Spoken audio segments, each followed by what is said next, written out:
আসসালামু আলাইকুম। আমার প্রিয় মাতৃভূমি বাংলাদেশের জনগণের প্রতি আমার সালাম এবং শুভেচ্ছা রইল। বিবেকের তাড়নায় আজ আমি আপনাদের সামনে উপস্থিত হয়েছি দুটি কথা বলার জন্য। 1969 সালে তদানীন্তন পূর্ব পাকিস্তানে শেখ মুজিবুর রহমানের নেতৃত্বে বাঙালি জাতির মুক্তির সনদ 6 দফা দাবির জন্য গণজাগরণ থেকে গণ অভ্যুত্থানে পরিণত হয়েছিল, যার ফলশ্রুতিতে 1970 সালের পাকিস্তানের জাতীয় পরিষদের নির্বাচনে 300 আসনের মধ্যে পূর্ব পাকিস্তানের 169 আসনে আওয়ামী লীগ 167 আসনে জয়লাভ করে পাকিস্তানের সংখ্যাগরিষ্ঠ দলে অধিষ্ঠিত হয়। নির্বাচিত প্রতিনিধির কাছে সামরিক বাহিনী ক্ষমতা হস্তান্তর না করায় বঙ্গবন্ধুর বঙ্গবন্ধুর আপসহীন নেতৃত্বে 1971 সালের 26শে মার্চ স্বাধীনতা ঘোষণা করা হয় এবং 9 মাসের মুক্তিযুদ্ধের মাধ্যমে ভারতের সার্বিক সহযোগিতায় 30 লক্ষ শহীদের রক্তের বিনিময়ে 2 লক্ষ মা বোনের ইজ্জতের বিনিময়ে 16 ডিসেম্বর আমাদের বিজয় অর্জিত হয়। আমি 1969 সালের ক্লাস 7-এর ছাত্র। আন্দোলনের জোয়ারে আমিও ছাত্রলীগের সদস্য হই। সেই থেকে রাজনীতির হাতে করি। বয়সের কারণে মুক্তিযুদ্ধে অস্ত্র হাতে নিতে না পারলেও সহযোগী মুক্তিযোদ্ধা হিসাবে আমি অনেক গর্ব করি। আমার বেড়ে ওঠা রাজনৈতিক পরিবারে আমার ছোট নানা আওয়ামী লীগের এমপি ও বড় মাপের মুক্তিযোদ্ধা। যুদ্ধবিধ্বস্ত বাংলাদেশের সকল যোগাযোগ ব্যবস্থা ধ্বংস, প্রশাসন বলতে কিছু নেই, দেশ পরিচালনার অভিজ্ঞতার অভাব, শূন্য থেকে শুরু, মানুষের অভাব, অনটন, দুঃখ, কষ্ট এইসব দেখে ছাত্রলীগের কিছু প্রতিবাদী নওজোয়ান বিদ্রোহী হয়ে ওঠে। সেই বিদ্রোহীদের একজন সাধারণ সদস্য আমিও জাসদ ছাত্রলীগে যোগদান করি।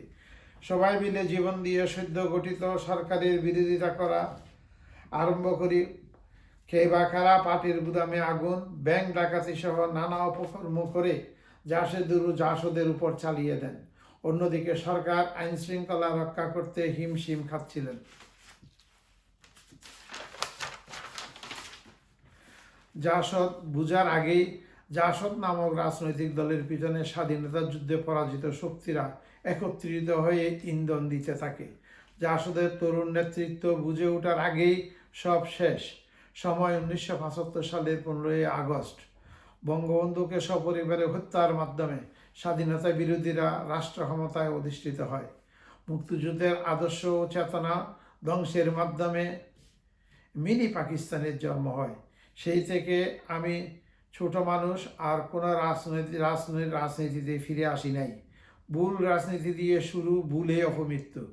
লেখাপড়া শেষ করে যখন বুঝলাম আমাদের ভুলের কারণে দেশ আজ শাহ আজিজ, মৌলানা মান্নান, আব্দুল আলিম, মতিউর রহমান নিজামী, সালাউদ্দিন কাদের চৌধুরী, আলী হাসান মুজাহিদদের দখলে, সেদিনও বিবেকের দংশনে অকৃতজ্ঞ মানুষ ক্ষমা চাওয়ার জন্য টুঙ্গিপাড়া জাতির পিতার কবর জিয়ারতে গিয়েছিলাম।